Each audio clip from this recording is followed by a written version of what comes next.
Donc, un petit sujet un peu plus data. On était sur le collectif Cyclo qui finançait, qui était plus sur l'argent et la coopération. On va rentrer un peu plus dans la donnée. Et c'était un sujet, alors en fait, je ne sais même plus pourquoi c'est moi qui me retrouve à faire cette présentation. Mais le sujet étant intéressant, parce que moi, en fait, ce qui m'intéresse, c'est d'arriver à faire brancher des tuyaux entre eux et qui se parlent, tout ça. Donc, du coup, le moissonnage par DataGouv, finalement, c'est un serpent de mer, ça fait des années qu'on en parle. Pour certains qui sont dans le domaine depuis un petit bout de temps, qui sont dans le domaine depuis un petit bout de temps, il y en a qui se souviendront ah oui, donc on va déjà commencer à présenter DataGouv. Qu'est-ce que c'est? C'est la plateforme Open Data de l'État à destination des citoyens et n'importe qui, étant une structure publique, peut publier des données dans la plateforme. Le moteur de cette plateforme, c'est UData, c'est quelque chose qui est développé par Talab. Ils ont évalué à l'époque, utiliser CKAN, pas utiliser CKAN. Je crois que ça a été fait, puis ils ont arrêté. Ça remonte à très longtemps. Actuellement, dedans, il y a 4500 organisations, 38 000 fiches. C'est quand même assez conséquent. Une organisation, c'est une organisation qui publie. On reviendra un peu sur ce point de détail après. On peut faire ces fiches de méthodologie directement dedans, à l'instar de Network. Éditeur assez simplifié, 10 champs. Parce que ce qu'on nous vend tout le temps, c'est l'open data, c'est très simple pour faire une métadonnée. Si vous faites une métadonnée ISO, oulala, au secours. Ce qui n'est pas totalement faux. Mais du coup, avec l'éditeur, on y travaille. Et donc, on peut pointer l'artère source externe, donc des services, des données qui sont hébergées dans vos collectivités sur vos serveurs ou aussi uploader des données dans DataGouv. Et ça peut moissonner format D4. Bon, c'est du XML en dernière. Et il y a un guide de publication. Tout ce qui est en rouge dans les transparents ils seront disponibles. Tout ce qui est en rouge, c'est des liens qui pointent vers plus d'informations. J'ai été faire un petit tour, par curiosité, dans DataGouv, qu'est-ce qu'il y avait maintenant. Et j'ai cherché, j'aime bien creuser, comment ces métadonnées arrivent dans DataGouv. Donc, pour des plateformes régionales à gauche, vous pouvez trouver tout ça. Data Grand Est, 172 métadonnées qui viennent de Data for Citizen, qui est une plateforme de données open data. OpenIG, c'est un CKAN, si j'ai bien suivi. C'est un CKAN, mais en fait, c'est comme BFC et...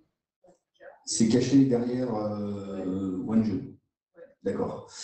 Bourgogne-Franche-Comté, avec la plateforme Arnia, il y a un OneGeo aussi qui est le même, qui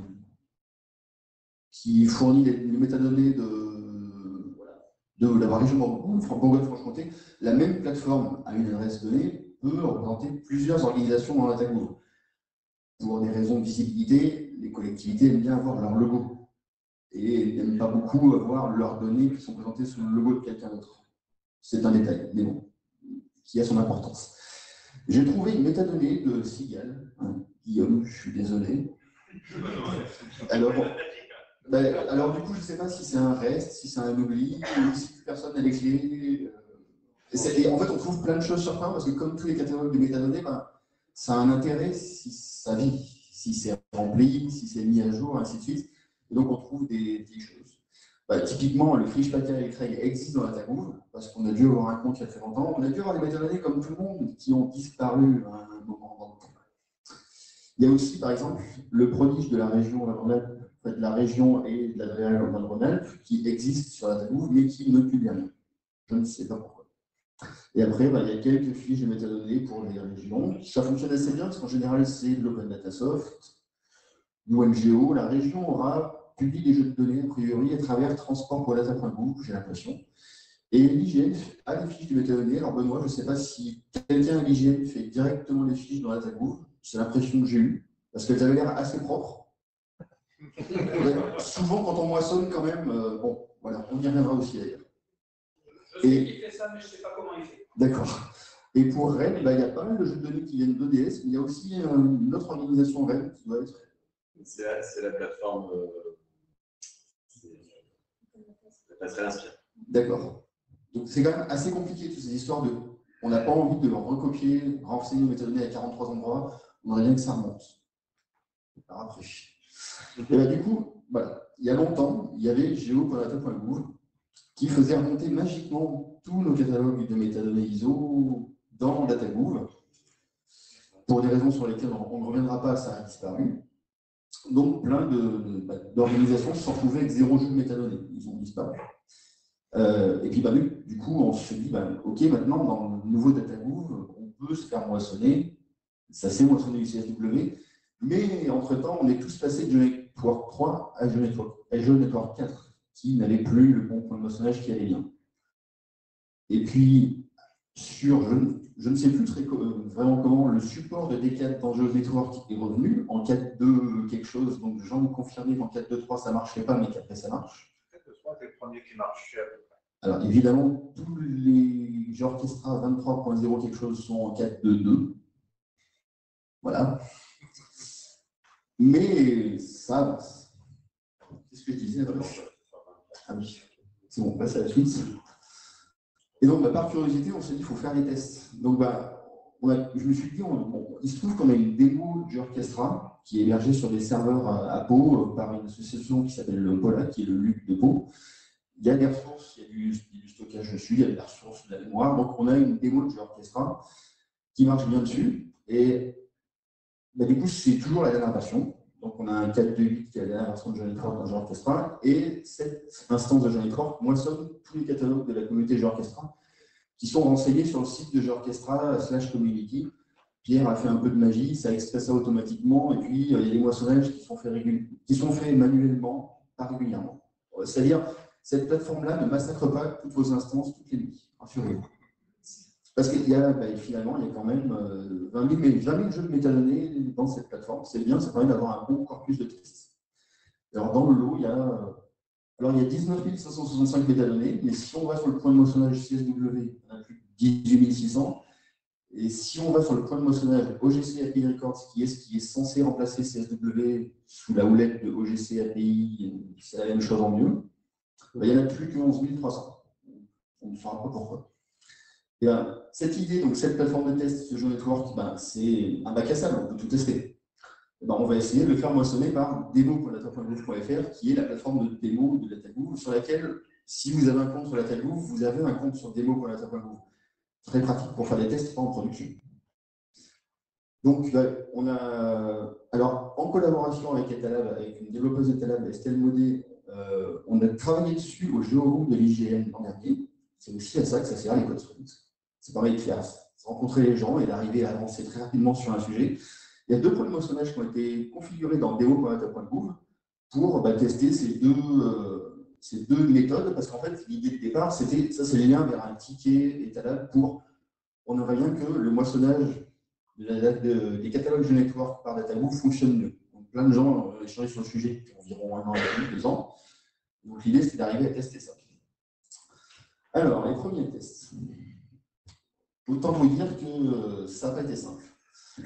Tu pourrais peut-être déjà expliciter ce que c'est les deux différentes modalités. Alors, on va dire que ça, c'est ce qui marchait avant. Non, mais concrètement, il y a, concrètement, il y a 2 usages différents. Il y a... Non, on ne rentre pas dans les détails. le but, c'est que ça marche. L'usage, derrière, à la fin, on regarde la solution qui marche. Il faut être pragmatique. Le sujet étant... Il y a plein de tests qui se sont faits. Et puis, je lui fais moissonner quand même 11 000 et 18 000 jeux de métadonnées. D'un côté, il y en a que pas beaucoup qui sortent. À la fin, il y en a 1860. Ça, c'est le lien vers demo.data.gouv.fr/organisation/Orchestra CSW D4. Donc, du coup, ça marche. Il y en a 2000 qui sont montés jusque-là. Pourquoi il y en a 2000? En fait, c'est juste que dans l'instance de démo, ils ont mis une limite à pas plus de 2000. Parce que leur instance a tendance à exploser avec les trop gros catalogues. Il y a un ticket qui a été fait d'ailleurs pour le support des très très gros catalogues pour que ça arrive à fonctionner. Pourquoi 992 archivés, sachant que la partie admin de DataGouv ne vous donne pas beaucoup d'informations sur qu'est-ce que ça veut dire. Archiver, en fait, ça veut juste dire qu'à un instant, il y a une fiche de métadonnées qui était là, à l'instant d'après, au moissonnage d'après, elle n'était plus là. Sachant que sur nos 20 000 jeux de métadonnées, il y en a 2000 qui remontent de manière aléatoire, on ne sait pas l'ordre. C'est ça qui explique qu'au fur et à mesure, il y en a qui arrivent, disparaissent, ainsi de suite. Échec, là, c'était principalement pour des identifiants manquants. Et donc, finalement, sur les 2000 demandés, il y en a quand même pas mal. Côté OGC API Records, il y avait plus d'erreurs, dont la magnifique invalide URL. Parce que le moteur essaie toutes les URL, savoir si c'est des URL existantes. Moi, quand je vois ça dans une fiche de métadonnées publique, c'est ça c'est moi, ça. C'est interdit. C'est interdit, ce n'est pas un accès public, je suis désolé.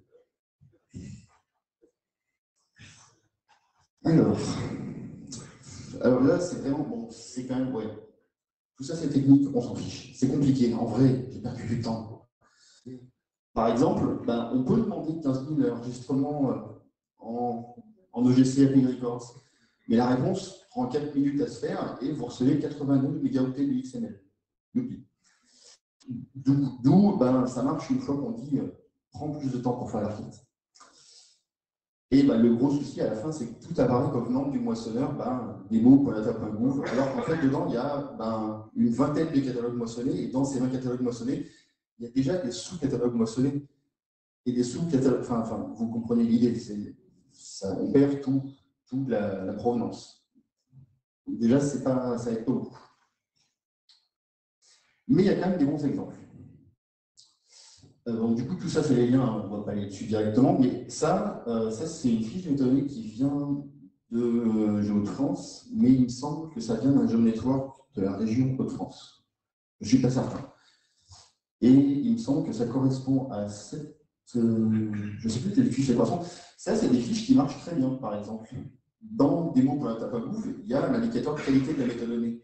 Pour ces deux fiches-là, il y a 9 coches ouvertes sur 10. Ce qui est, pour une fiche de méthodologie venant de Job Network, qui se retrouve dans demo.data.gouv, avoir tout ça ouvert, on est déjà assez satisfait. Ça, c'est parce que ceux qui l'ont écrit l'ont très très bien fait. Ou c'est un coup de chance, ou effectivement, parce qu'en fait, derrière, comme ils disent en anglais, the devil is in the details.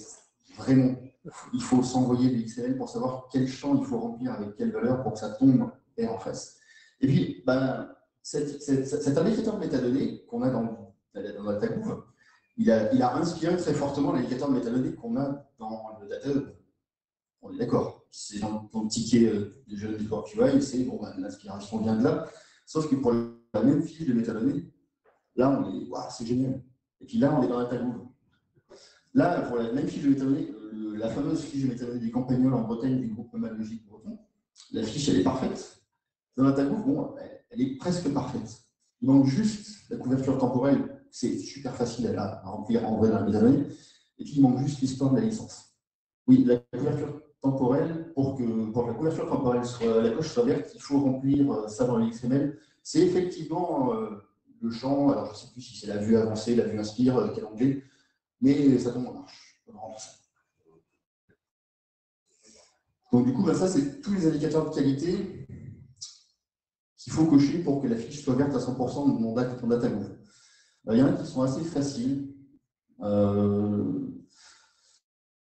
Je ne sais plus très bien exactement. Alors ça, c'était simple, parce que ça, en général, ça marche tout seul aussi. La majorité des champs de la méthodologie ISO sont remplis, ça tombe en face. À peu près. À peu près. La fréquence de mise à jour, il y a des problèmes de mapping. Oui. La couverture spatiale n'est pas moissonnée. Ah si, ça marche. Ah, si, ça y est. Ça marche. Ça fait 3 mois. 3-4 mois. Ça marche très bien avec les D-Box, et ça ne marche pas. Ils ont une évolution pour je ne sais plus quel moissonnage pour que ça marche avec des informations agéocodées. Et pour les métadonnées, l'emprise spatiale dans la métadonnée ISO, ça marche très bien en face depuis 3 mois. Pour la licence, alors, si licence not specified, en fait, ça veut juste dire que, quelque part dans votre XML, il y a ce qu'on s'attend à avoir pour la licence, mais c'est que la valeur n'a pas été reconnue comme étant une des valeurs connues. Mais au moins, on n'est pas pénalisé parce que dans le tableau de bord, la coche va être verte. Mais bon, ça dit licence not specified, qui est pas terrible. Alors vous avez bien mis, pourtant, les Open Data, ODBL, LO/OL, enfin, toutes les valeurs possibles. C'est quoi l'impact d'être pénalisé? Pas pénalisé, je veux dire, on a une coche verte de plus. Mais ça... la licence n'est pas reconnue, mais on a une coche verte. Le but, c'est bien d'avoir toutes les coches vertes. Ah, d'accord. Là, pour des petites coches vertes, l'image. Le problème étant, ça dépend ce que c'est que l'objectif. Si on cherche le 100% parfait tout le temps, laissez tomber. Hein. La vie est trop courte. Et alors, du coup, sur la licence, on va y revenir, je crois. Et alors, il y a juste des interrogations que je n'avais pas trop. La disponibilité, c'était pour. Je ne sais pas si UData va aller faire une requête sur le jeu de données pour voir si l'URL répond et est-ce que c'est un jeu de données derrière. Il me semble que c'est ça. Donc, il y a un test qui est fait. Et à jour, ça, je n'ai pas réussi à savoir si c'était lié à la fréquence de mise à jour par rapport à est-ce que le jeu de données qui est renvoyé a une date distance, Il vérifie, il croise entre la disponibilité la date de dernière mise à jour et la fréquence. mise à jour. Donc c'est assez poussé quand même. Ouais, c'est intéressant ça. Et donc, du coup, les petites améliorations en cours, ça date en partie de ce qu'on a fait en Ariège et un peu avant. Jean avait commencé à travailler là-dessus pour un client à lui. Le support de la couverture spatiale dans Midata, donc ça marche depuis 3 mois. Il y a vraiment l'histoire du mapping de la licence. Alors, pour la licence dans DataGouv, on s'attend à trouver ça dans l'export en D4, l'XML. Ça correspond à ça dans notre XML ISO, il me semble. Alors, la transformation entre les deux se fait par un fichier XSL sur lequel on a la main. C'est d'où le travail qui est dans la pull request ici. S'il y a des experts XSLT dans la salle, qu'ils se manifestent ou qu'ils partent en courant très vite. Parce que, on les rattrape. Voilà. Alors le souci, c'est pour arriver, comment on fait pour arriver à retrouver les catalogues moissonnés? La source, il y a un lien qui est fait dans la fiche de métadonnées. Voilà. Ça renvoie donc de DataGouv, on peut revenir à la fiche XML du catalogue qui a été moissonné.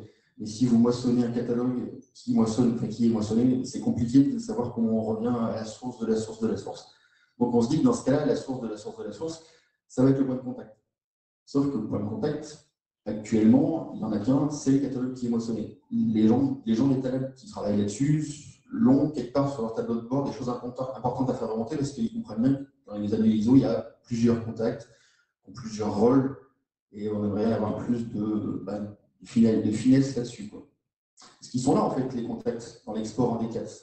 Ils sont présents. Mais Midata n'en fait rien actuellement, et quand ils sont là dans l'export D4, on a perdu le rôle. Donc on a déjà perdu une grosse partie de l'information pertinente.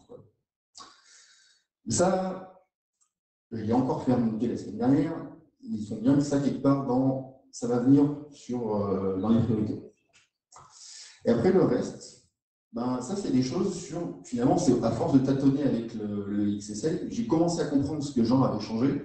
J'ai commencé à comprendre, OK, si on met ça ici, ça arrive ici. En fait, il faut descendre le fil d'Ariane, remonter le fil d'Ariane pour arriver à comprendre comment ça marche. C'est beaucoup de tâtonnement. Est-ce que tu as regardé si les DOI ils passaient ou pas? Je crois bien. Et finalement, ça, c'est l'idée. Si vous avez envie de vous lancer dans cette aventure, ce n'est pas forcément très compliqué, il faut juste avoir de la persévérance. Moi, je me suis dit que j'allais tester avec juste un GeoNetwork 4. On fait un point d'entrée CSW avec une métadonnée, comme ça on se concentre sur une métadonnée pour arriver à avoir, on en fait une, pour arriver à définir c'est quoi les champs qui vont bien en fonction de l'organisation de métadonnées, parce que chacun n'utilise pas forcément la même. Donc pour faire un point d'entrée avec une seule métadonnée, on fait un petit filtre sur un identifiant unique, comme ça on n'a qu'une métadonnée dedans, on est sûr qu'il n'y aura pas de blague. Sur le demo.data.gouv, si on a un compte sur DataGouv, on a un compte sur demo.data.gouv, on peut faire créer un moissonneur de type CSWD4 parce qu'entre les deux variantes GCAP Records, CSWD4, c'est CSWD4 qui va être supporté par Midata, qui va être mieux supporté. On teste de modifier cette horreur pour changer qu'est-ce qui sort dans l'export D4. Donc, on redémarre GeoNetwork à chaque fois qu'on modifie ça, évidemment, c'est un plaisir. On teste le rendu D4 en allant sur l'adresse correspondante. C'est une requête CSW toute bête. Un get records par identifiant. Je dis que je veux du D4, ne pas oublier le .123, sinon il ne reconnaîtra pas. C'est parce que c'est dièse. Dièse, je crois. Ouais, voilà. Et l'identifiant de ma métadonnée. Je vois ce que j'ai là. Donc ça va être comparé avec qu'est-ce que j'ai mis dans mon éditeur de métadonnées, XML, ISO, tout va bien, et je vois ce qui ressort dans mon export D4. Ça, c'est ce qui va être mangé par DataGouv derrière. On va dans l'admin DataGouv, sur son moissonneur, on peut faire prévisualiser, et on voit qu'est-ce que va retrouver demo.data.gouv pour la fiche de métadonnées. Remonte-moi un petit peu, je ne sais plus ce que j'ai vu. C'est parce que tu es limite au niveau de temps, c'est pour ça. Je comprends, mais ça tombe sur les derniers. Et en fait, le seul souci, ça fait une requête sur le catalogue. Donc, ça permet de tester à chaque fois. Mais le seul souci, c'est qu'actuellement, on n'a pas de bouton pour vraiment le faire. Ça fait juste une prévisualisation. Ça ne va pas créer la fiche de métadonnées, la mettre à jour dans demo.data.gouv. Et il manque un bouton pour dire je veux vraiment mettre à jour cette métadonnée, sinon le moissonneur revient toutes les nuits. Donc, l'idée, c'est de faire des modifications dans ce XML et puis de revérifier le lendemain qu'est-ce qui a changé. Il y a mieux. Mais c'est pareil, je leur en ai parlé, ils vont peut-être faire un petit changement pour qu'on puisse avoir un bouton de rafraîchissement rapide, ça permettrait d'aller beaucoup plus vite. Et à la fin, on a la fiche parfaite. Ça, c'est un vrai lien qui pointe vers demo.data.gouv.fr où la licence est reconnue et toutes les coches sont vertes. La licence est reconnue, en fait, cette histoire de licence, c'est un peu compliqué, mais en fait, c'est fait de manière assez intelligente dans la DataGouv, c'est qu'ils ont un fichier JSON qui liste toutes les licences qu'ils reconnaissent, avec plusieurs variantes du genre identifiant, URL, titre. Il y a quand même pas mal de cas possibles. En fait, leur idée, c'était d'essayer de matcher le plus de possibilités qu'ils trouvent dans ce qu'ils moissonnent. Et finalement, si dans nos fiches de JSON XML, on prend une de ces valeurs dans ce fichier JSON qui est connu avec l'URL documentée sans problème, bah, ça va tomber en face et on a licence ouverte, open licence, et pas licence not specified, qui était quand même pas très beau.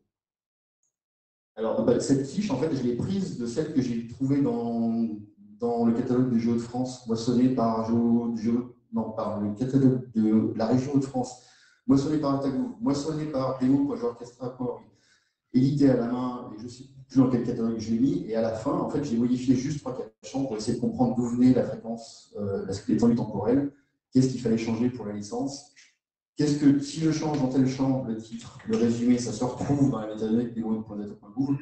Donc finalement, ce n'est pas forcément très compliqué. Et le seul écueil, si j'ai bien compris, alors évidemment, moi j'aime bien les challenges idiots, je vais essayer avec mon GeoNetwork 4.2.2 parce qu'il n'y a pas de raison que ça ne marche pas. Je me dis que ça peut déjà être mieux que rien. On ne peut pas vouloir le 100% propre dès le début. Donc je vais déjà essayer de me faire moissonner comme ça avec un vieux GeoNetwork et en modifiant ce truc. Mais vu que c'est une pull request qui est en cours, il y a quelques petites améliorations de gens qui sont déjà bien, qui sont mieux que ce qu'on a actuellement dans le GeoNetwork 4.2.8 ou 4.2.2. Ça serait déjà d'avoir un bon point de départ pour se faire moissonner par DataGouv et remonter un petit peu au niveau national. Sauf qu'évidemment, tout ce que je vous montre, c'est valable pour 4.2. Et en 4.4, ben, ça faudra tout refaire probablement avec quelque chose qui sera mieux structuré.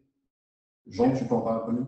Non, il y a une pull request qui est en cours, qui vient de la communauté GeoNetwork directement, mais je ne l'ai pas testé. Ouais, il y a une pull request en cours, j'ai vu sur GeoNetwork, c'est François-Xavier Plenard entre autres qui est dessus, mais je ne sais pas, je n'ai pas testé. Mais il m'a dit qu'ils avaient fait des tests et que c'était relativement intéressant. Et surtout, ils supportent plusieurs profils différents, donc GeoDKTP, plus des profils spécifiques par pays, enfin bon, voilà, à voir. La conclusion à tirer de tout ça, c'est que si vous êtes sur un GeoNetwork 4.2, essayez de mettre à jour en 4.2 quelque chose plus que 3. Donc, ou GeoOrchestra 24 qui aura 4.2.8. Et ça dépend en fait de si vous voulez attendre longtemps avant de passer à GeoOrchestra 25, qui aura un GeoNetwork 4.4, où il faudra refaire ce travail-là en fait. C'est juste une question de temps en temps. Est-ce que ça vaut la peine d'apparaître sur DataGouv le mois prochain ou dans 2 ans?